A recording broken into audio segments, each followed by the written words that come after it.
नमस्कार मित्रांनो, आपण भूतांच्या दुनियेत या आपल्या आवडत्या चॅनलवर पुन्हा भेटलो आहोत एका खास कथेसह।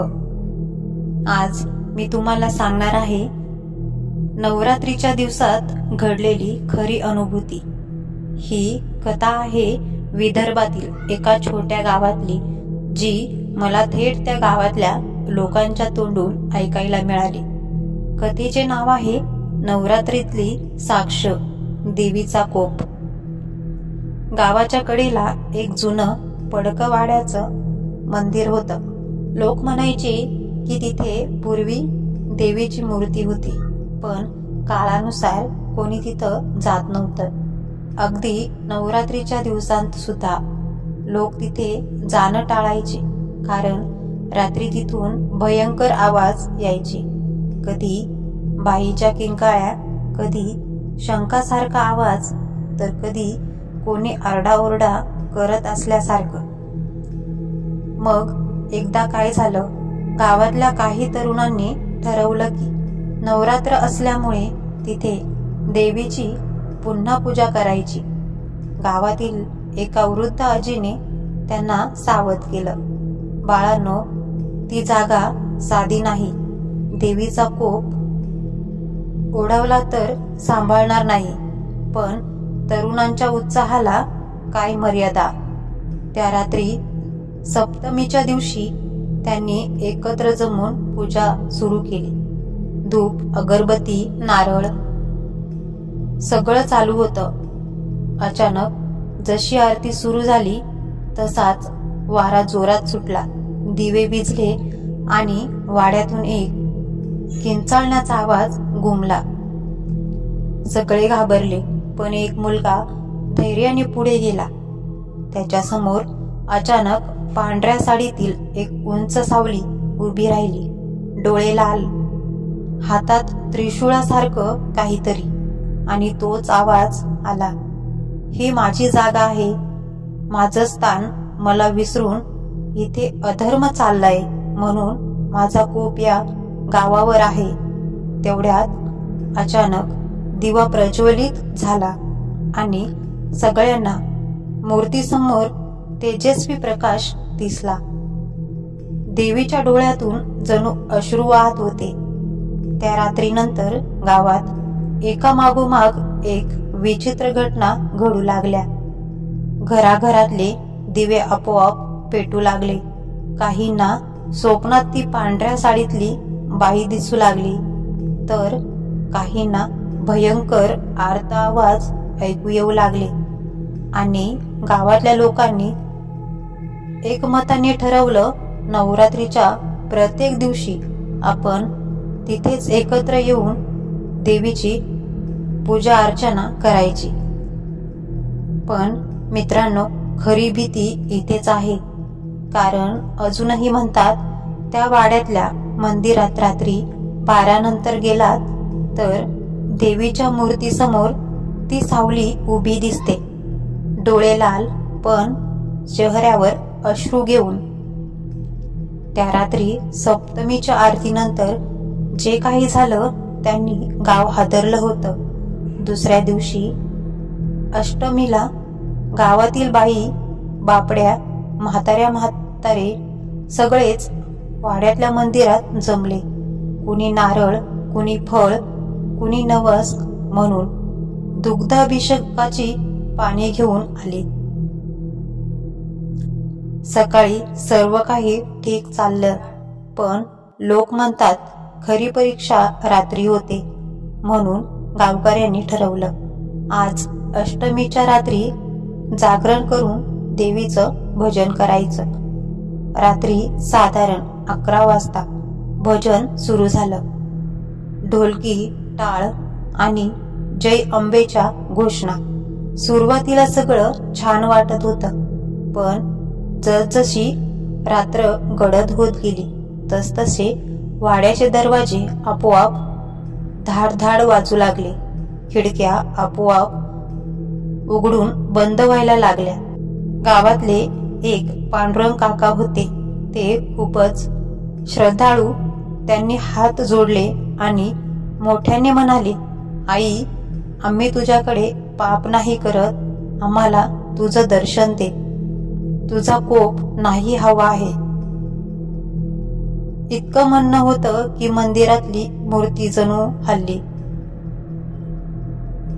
डोळ्यांतून पाण्यासारखे अश्रू वाहू लागले आणि एक तेजस्वी ज्योत मूर्तीभोवती उठली. सगळ्यांनी ते पाहिलं आणि भीतीने थरथर कापायला सुरुवात केली. पण अचानक त्याच वेळी वाड्याच्या मागच्या बाजूने जोरात रातकिड्यांचा आवाज झाला. जणू एखाद्या स्त्रीचे पैंजण आपोआप वाजत होते. आवाज जवळ येऊ लागला. हळूहळू सगळेजण श्वास रोखून बसले आणि पुढच्या क्षणी लाल चोळी, पांढरी साडी, डोक्यांवर ओल्या केसांची जटा अशी एक बाई थेट मूर्तीसमोर उभी राहिली. तिचे डोळे रक्तासारखे लाल. तिने आरडाओरडा केला, माझं स्थान काढून टाकलंय म्हणून मी रागावले आहे, नवस फेडला नाही म्हणून गावाला शाप दिला आहे. गावातल्या एक जणांनी धीर धरून विचारलं, आई, आम्ही काय करावं? आमच्याकडून काय अपराध झाला? तेव्हा ती बाई थरथरत म्हणाली, नवरात्राच्या काळात माझी मूर्ती गावाबाहेरच्या वाड्यात टाकली, पूजा थांबवली. मी विसरले गेले म्हणून मी सावली बनून परत आले आहे. ते बोलत असतानाच गावकऱ्यांच्या डोळ्यासमोर तिचं रूप हळूहळू बदलू लागलं. चेहरा भयानक होत गेला. डोळ्यात जोळा पेटल्या आणि हातात त्रिशूळ दिसू लागलं. सगळे गावकरी घाबरून जमिनीवर कोसळले आणि म्हणतात त्या रात्री बरोबर 12 वाजता वाड्याच्या मंदिरातून कानठळ्या बसवणारा जय भवानीचा आवाज आला आणि देवीची सावली अदृश्य झाली. पण तिच्या जागी मूर्तीसमोर रक्ताने लिहिलेलं एक वाक्य होतं, जोपर्यंत माझी पूजा इथे सुरू होत नाही तोपर्यंत या गावात शांतता नाही. त्या रात्री मूर्तीसमोर रक्ताने लिहिलेला संदेश पाहून गावकरी घाबरलेलेच नव्हते, तर पूर्ण गावभर चर्चा सुरू झाली. देवी खरोखर रागावली आहे. आता काहीतरी मोठं संकट येणार. दुसऱ्या दिवशी नवमीचा दिवस होता. गावातल्या काही घरात विचित्र घटना सुरू झाल्या. एका घरातल्या अंगणात सकाळी उठल्यावर हंड्यातील दूध लालसर रक्तासारखं दिसलं. दुसऱ्या घरात लहान मुलं झोपेत उठून अचानक देवीच्या जागेचं नाव घेत रडायला लागली. काहींनी तर सांगितलं की रात्री छपरावरून पैंजणांचा आवाज येत होता. लोक घाबरून पुन्हा वाड्यात जमले. आता हे पूर्णपणे खात्रीला आले होते की देवी रागावलेली आहे. गावातील पुजाऱ्यांनी सांगितलं, देवीचा नवस फेडायचा राहिला आहे. अनेक वर्षापूर्वी गावाने एक मोठं यज्ञ करायचं ठरवलं होतं, पण अर्धवट थांबवलं. देवीचा शाप त्या दिवसापासून लागला आहे. मग नवमीच्या रात्री त्याने ठरवलं पूर्ण गाव एकत्र येऊन देवीची पूजा करायची. त्या रात्री भजन कीर्तन सुरू होतं. आरत्या सुरू झाल्या, पण मध्यरात्री अचानक पुन्हा तोच रातकिड्यांचा पैंजणांचा आवाज ऐकू आला. आता मात्र आवाज गावकऱ्यांच्या भोवती फिरत होता. अचानक थंड वाऱ्याची झुळक आली आणि दिवे एका मागोमाग विझायला लागले. फक्त मूर्तीसमोरचा एकच दिवा पेटलेला राहिला. त्या प्रकाशात सगळ्यांनी स्पष्ट पाहिलं, मूर्तीच्या मागे उभी असलेली सावली हळूहळू मोठी होत चालली होती. सावली उंच उंच होत गेली. छतापर्यंत पोहोचली आणि तिचा आवाज घुमला, मी आता शांत होणार नाही जोपर्यंत माझं व्रत पूर्ण होत नाही. त्याच क्षणी वाड्याच्या भिंतींवर तडे गेले. जणू वाडा कोसळेल अशी भीती वाटायला लागली. स्त्रिया किंचाळल्या, लहान मुलं रडायला लागली आणि पुरुष थरथर कापत प्रार्थना करू लागले. पुजाऱ्यांनी ताबडतोब मंत्रोच्चार सुरू केला आणि अचानक मूर्तीसमोर प्रचंड तेजाचा प्रकाश झाला. त्या प्रकाशात सावली किंकाळी फोडत हळूहळू नाहीशी झाली. पण तिच्या नाहीशी होण्याआधीच तिने थंड आवाजात सांगितलं, दशमीच्या दिवशी जर माझा नवस पूर्ण झाला नाही तर या गावात रक्तपात होईल. दशमीचा दिवस उजाडला. गावातल्या प्रत्येकाच्या मनात भीती होती. आज देवीला शांत नाही केलं तर आपल्यावर संकट ओढवणारच. सकाळपासूनच वाड्यात तयारी सुरू झाली. मोठा यज्ञ करायचा ठरलं. गावकरी, स्त्रिया, मुलं सगळे जमले. नारळ, फळं, गोडधोड तूप, अगरबत्ती सगळं सजवलं गेलं. पुजाऱ्यांनी सांगितलं, आज रात्रीच्या महाआरतीत जर देवी प्रसन्न झाली नाही तर इथं रक्तपात टळणार नाही.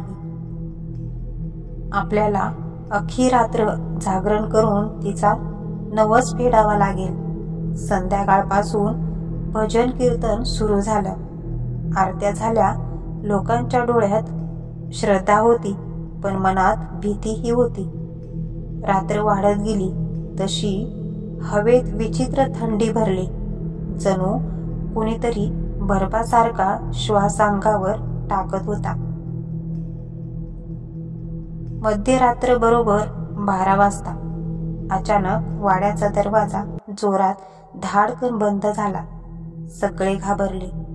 तेवढ्यात वाड्याच्या अंगणात लाल ज्वाळा उठायला लागल्या आणि त्या ज्वाळांमध्ये तीच सावली पुन्हा दिसली. यावेळी तिचं रूप आणखी भयानक होतं. डोळे पूर्ण लाल, केस वाऱ्यात फडफडणारे, हातात त्रिशूळ. तिने प्रचंड आवाजात ओरडून सांगितलं, तुम्ही माझा नवस विसरलात. आता तुमच्या रक्तानेच या जागेची प्यासी शमवावी लागेल. हे ऐकताच काही लोक बेशुद्ध पडले. लहान मुलं ओरडायला लागली. पण पुजाऱ्यांनी हार मानली नाही. तो धीराने मंत्र म्हणत होता. त्या क्षणी मूर्तीसमोरचा दिवा तेजाने चमकू लागला आणि जणू देवीची मूर्ती जिवंत झाली. डोळ्यांतून सोनेरी प्रकाश बाहेर पडला. सावली प्रचंड किंचाळली आणि म्हणाली, मी शांती फक्त एका गोष्टीवर देईन. ज्या वाड्यात मला विसरलं तिथे माझा पुन्हा नवरात्री उत्सव चालू झाला पाहिजे. गावकरी जोरात एकमुखाने ओरडले, जय अंबे आई, आम्ही वचन देतो. इतकं बोलताच मूर्तीसमोर वारा जोरात सुटला आणि सावली जणू त्या मूर्तीमध्ये सामावली. सगळं शांत झालं. दुसऱ्या दिवशी सकाळी जेव्हा लोकांनी वाड्याचा फेरफटका मारला तेव्हा एक अद्भुत गोष्ट दिसली. मूर्तीच्या कपाळावर लाल अक्षरात उमटलेलं होतं, आता मला विसरू नका. गावकऱ्यांनी देवीला दिलेलं वचन पाळलं. त्या दिवसांपासून दरवर्षी नवरात्री उत्सव वाड्यात मोठ्या उत्साहात साजरा होऊ लागला. दिवस रात्र भजन कीर्तन, आरत्या आणि देवीचा गजर सुरू होऊ लागला. लोक म्हणतात की त्यानंतर गावातलं सगळं संकट नाहीसं झालं. पिकं भरभरून यायला लागली, आजारपण कमी झालं आणि गावात शांतता प्रस्थापित झाली. पण अजूनही म्हणतात, नवरात्रीच्या रात्री जर कोणी त्या वाड्याजवळ एकटं गेलं तर मूर्तीसमोर एक सावली उभी दिसते. ती सावली कुणाला घाबरवत नाही, पण तिचे लाल डोळे जणू नेहमीच विचारतात, तुम्ही मला पुन्हा विसरणार नाही ना? मित्रांनो, ही होती नवरात्र स्पेशल भयकथा, देवीचा आलेला अनुभव. तुम्हाला ही कथा कशी वाटली ते नक्की कळवा. अशाच थरारक आणि खऱ्या अनुभवांनुसार तयार केलेल्या भयकथा ऐकण्यासाठी आमच्या भूतांच्या दुनियेत या यूट्यूब चॅनलला सबस्क्राईब नक्की करा. पुन्हा भेटूया अशाच एका थरारक कथेसह. तोपर्यंत सांभाळा स्वतःला, कारण कोण कुठे कधी कोणत्या सावलीला सामोरे जाईल हे सांगता येत नाही.